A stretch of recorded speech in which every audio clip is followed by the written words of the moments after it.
Bagaimana penguasa paling kejam di dunia membuat kendaraan terbang dengan burung nasar untuk membunuh Allah, dan bagaimana dia terbang ke langit dengan kendaraan burung nasar, dan bagaimana dia bisa kembali hidup-hidup ke bumi, dan mengapa Allah tidak langsung membinasakan Namrud di langit, dan mengapa Namrud diberi kesempatan satu demi satu. Wahai para penonton, sejak awal perlu dikatakan bahwa ada satu perbedaan penting antara Namrud dan Fir'aun. Namrud dan Fir'aun sama-sama mengaku sebagai Tuhan, tetapi Namrud tidak pernah mengetahui bahwa di atas dirinya ada satu zat yang menciptakannya. Dan karena itulah Allah memberi Namrud lebih banyak kesempatan dibanding Fir'aun agar ia bisa memahami kesalahannya sendiri. Dan Namrud juga adalah salah satu dari 4 raja yang berhasil menguasai seluruh penjuru dunia. Seluruh raja di dunia tunduk pada Namrud. Untuk penjelasan 4 raja penguasa seluruh dunia sudah kita bahas pada video sebelumnya. Kemudian setelah dia mendengar bahwa ada Tuhan dari Ibrahim, Namrud pun juga ingin menantang Tuhan Ibrahim dan menaklukkan kerajaannya. Sebelum lanjut, jangan lupa tekan like, share ke orang terdekat, dan subscribe agar tidak ketinggalan kisah-kisah penuh hikmah berikutnya.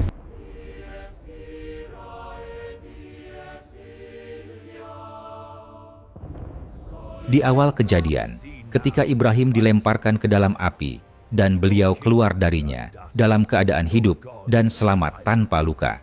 Sejak saat itu Namrud berkali-kali mendapat dakwah dari Ibrahim tentang Tuhan yang Maha Esa.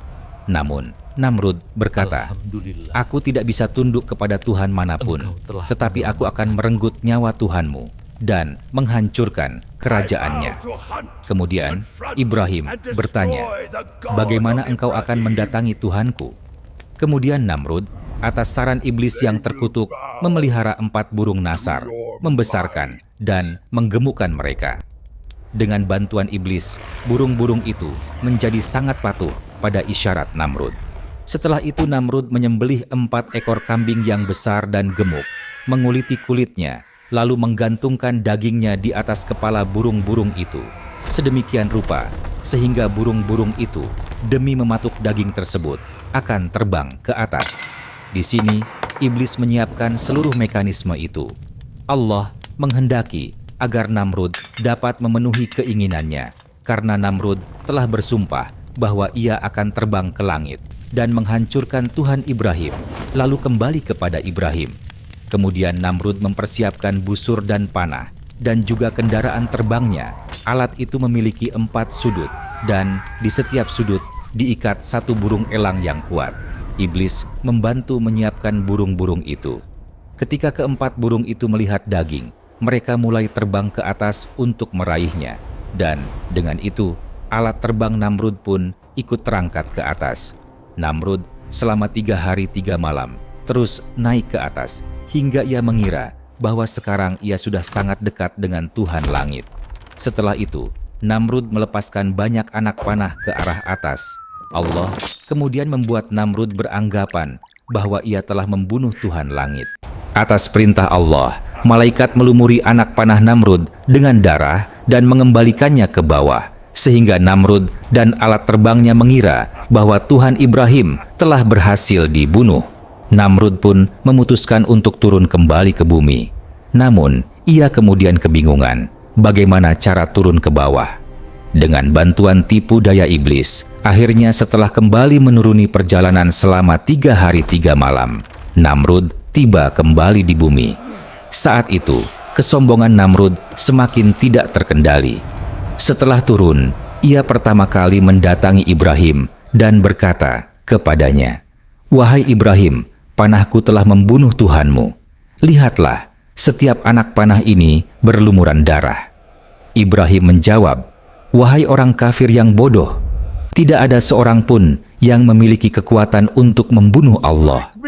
Dia maha hidup, maha berdiri sendiri, maha kekal.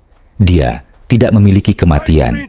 Dia tidak berbentuk dan tidak bisa dibayangkan dalam rupa manapun. Wahai orang bodoh, Tuhan yang Maha Agung masih bersikap penyayang kepadamu. Karena itulah, sebagai hasil dari kesabaran dan penderitaanmu selama 3 hari, Dia mengirimkan ini kepadamu. Sekarang masih ada waktu untukmu.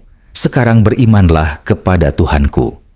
Mendengar kata-kata itu, Namrud menjadi sangat marah, tetapi ia tidak mampu berbuat apa-apa selain kemarahan.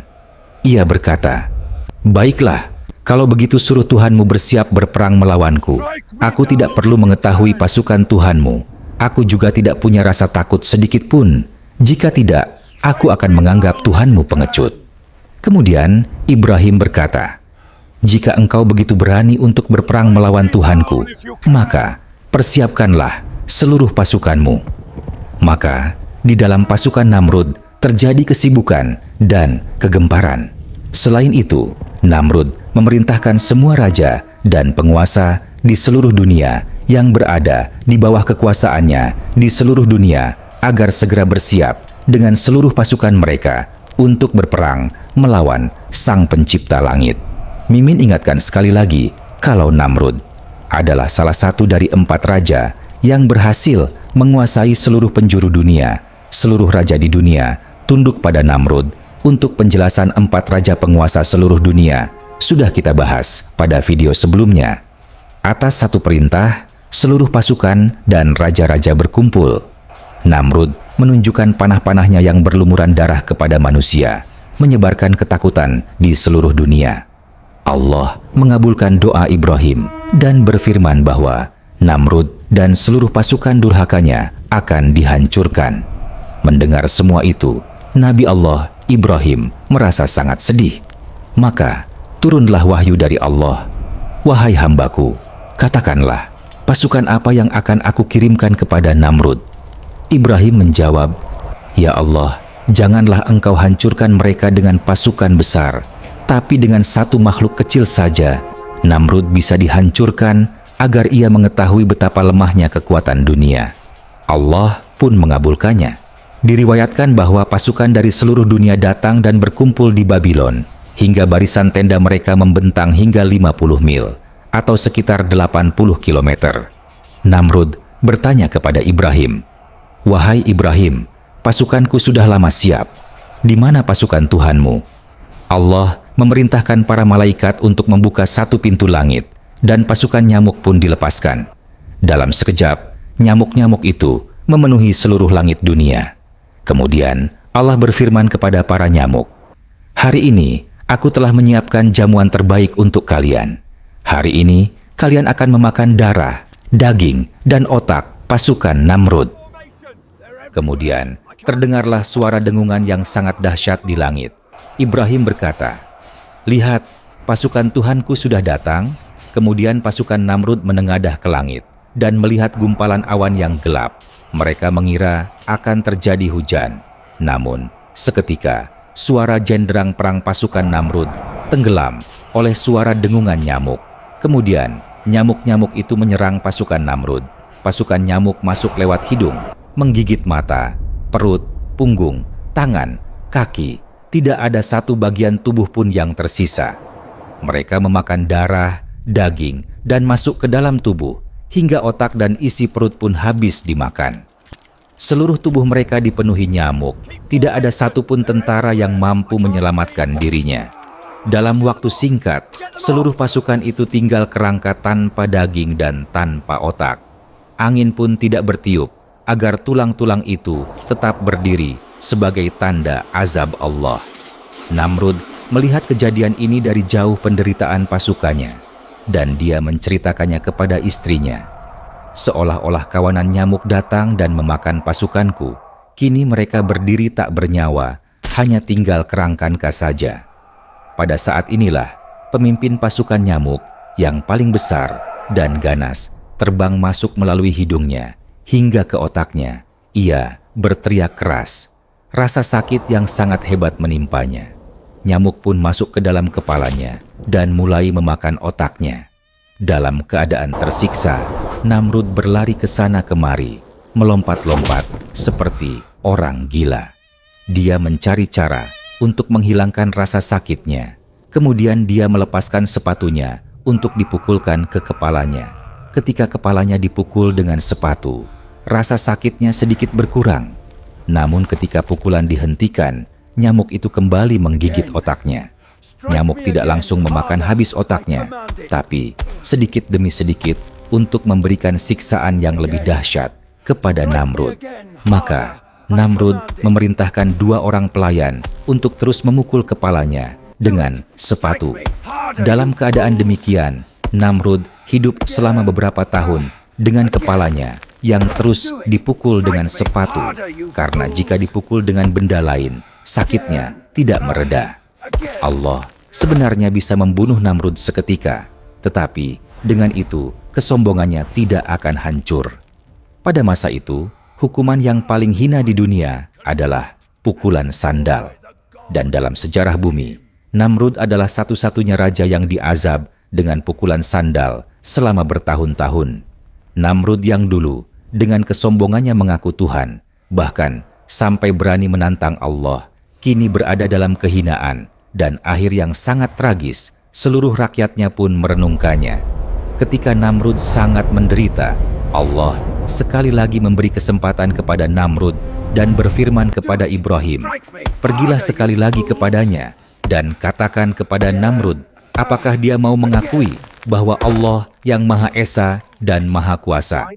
Ini adalah kesempatan terakhirnya." Kemudian Ibrahim pun datang sekali lagi kepada Namrud untuk mengajaknya beriman. Tapi justru jawaban Namrud adalah kemarahan. Dia berkata, "Ibrahim, enyahlah dari hadapan. Aku tidak bisa ditipu dengan rayuan surga khayalanmu." Setelah memperlakukan Ibrahim dengan buruk, nyamuk dalam otaknya memperparah sakitnya berkali-kali lipat. Namrud pun gelisah, bahkan sampai pukulan sepatu pun sekarang tidak bisa meredakan sakit di kepalanya. Dia berkata kepada pengawalnya, "Pukullah kepalaku dengan benda yang lebih berat." Akhirnya, setelah satu pukulan yang sangat keras dengan gada besi, kepala Namrud pecah dan nyamuk itu keluar dalam keadaan hidup. Semua orang melihat nyamuk itu keluar dan kepala Namrud yang di dalamnya sudah tidak tersisa otak sedikit pun. Itulah tanda kekuasaan Allah, bahwa Namrud hidup selama 40 hari tanpa otak, hingga akhirnya mati dalam kehinaan. I burn. Please, mercy.